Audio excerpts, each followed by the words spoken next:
I'm going to talk about introduction to server-side Swift and Kitura and Swifter frameworks. Hello everyone. I would like to introduce myself. I am Pratik Khandelwal. I'm an engineering manager in Mercari, Tokyo, Japan. That's pretty much it from my side. I'm from India. So let's jump into the presentation for today. So to understand server-side Swift, I would say that we have some prerequisites. So there are three prerequisites. First is Swift. You need to have a basic understanding or knowledge of Swift. The second thing is you should know about REST APIs. So not like very deep knowledge, but yeah, basic understanding of REST APIs as get, post, those kind of REST methods. And the third thing is a basic knowledge of WebSockets. That's the only thing that is required to understand this presentation. Okay, so let's talk about the agenda today. I'm going to talk about Kitura framework and using that how we can write server-side Swift. Similarly, Swifter framework, which is not very popular, but yeah, I'm going to talk about it. And the third thing is that how we can use server-side Swift to in our UI automation tests. So I'm not going to talk about this how we can use to create backend servers using server-side Swift. Instead, I'm going to talk about how we can use server-side Swift in our UI automation testing, basically on the client side. So let's jump into Kitura. Kitura is an open source web framework and it is shortly introduced when Apple open sourced Swift. It was created by IBM in 2015 and it is modeled after Express.js, which is the de facto framework for creating the REST APIs in Node.js. So Kitura is a very heavy framework which you can use to create whole backend servers using Swift. And it was created by IBM. Recently, IBM has stopped developing on top of it, but it is now open source, so it's being taken care by the open source community. So now I'm going to talk about two types of connections: REST APIs connections and WebSocket connections. And using these two, like talking about these two connections, I'm going to tell you how we can use server-side Swift.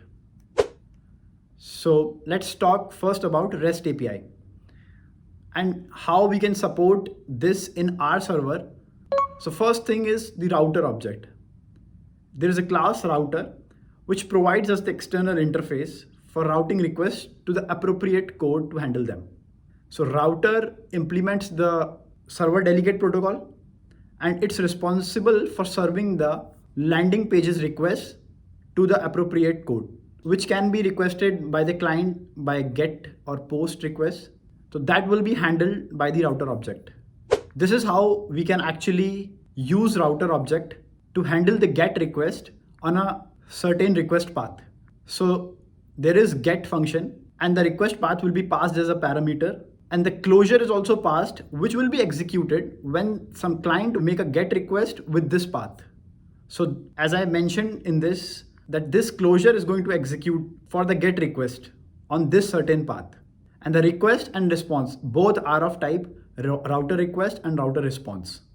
I'm not going into the details of these two classes, but you can go on your own and it's not that difficult to understand.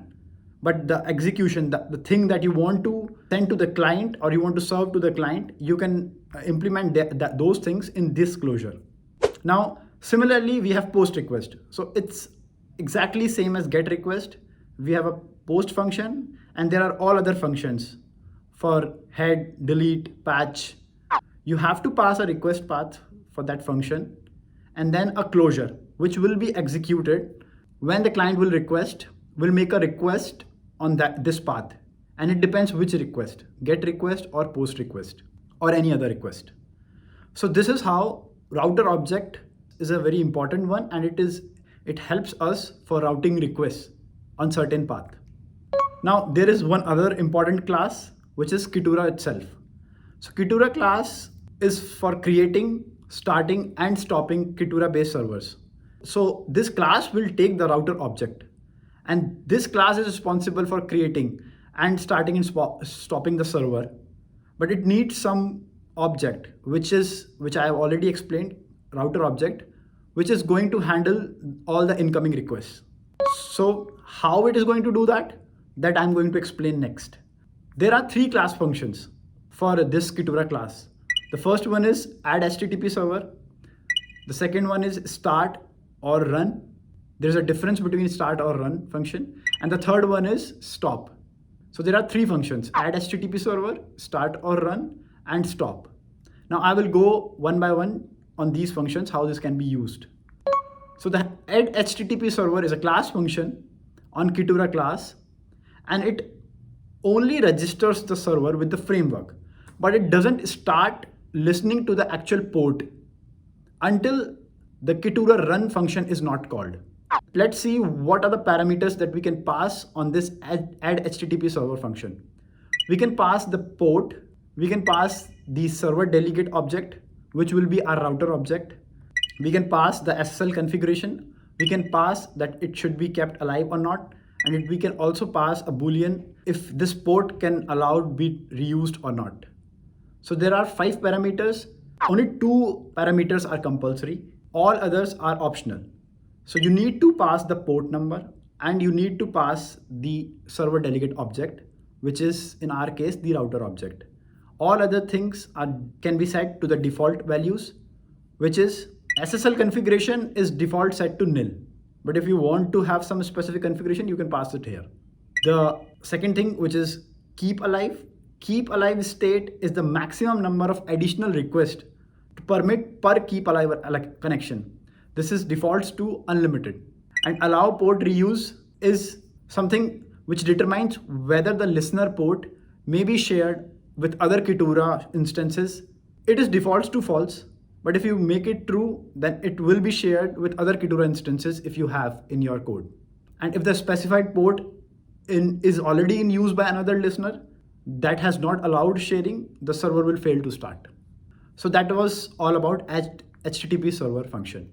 Next is Kitura start or Kitura run. So this is the function which will actually start listening for the request. Before this, you already have to have register your server on a port. So which we have already done by using the add HTTP server function. This will actually start listening for the request on the port which we passed in the HTTP function. Now, there is a difference between start and run. So start function start listening for the registered servers and then return. So it returns immediately.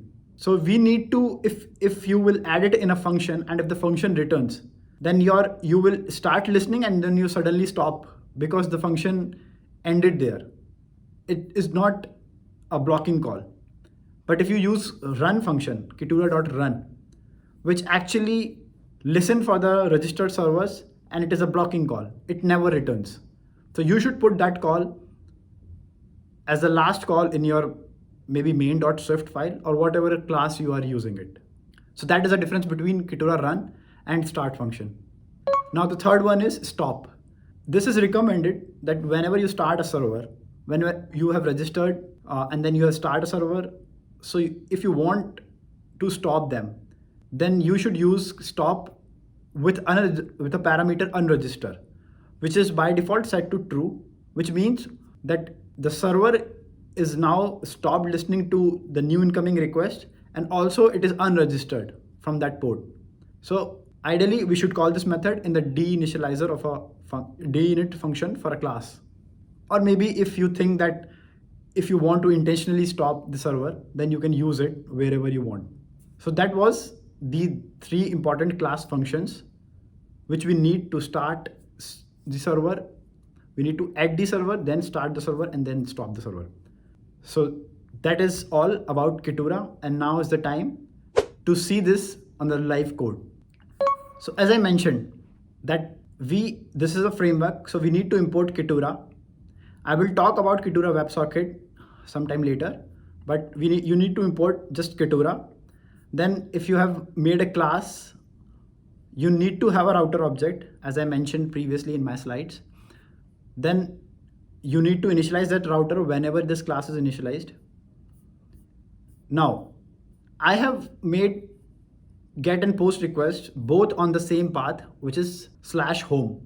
So my server is at localhost and the port I will mention 8080 and the path will be /home. Now I have to implement this closure. So I have passed this request and response are the parameters to this closure. And I am using the response parameter to send some text to the clients. So we will see when we will make a get request on this path, on /home path, we should get this thing, this text. And similarly, if you make a post request on this path, then you can actually use the data which is coming in the request itself, in the body of the request itself, and you can use that data to do something with it.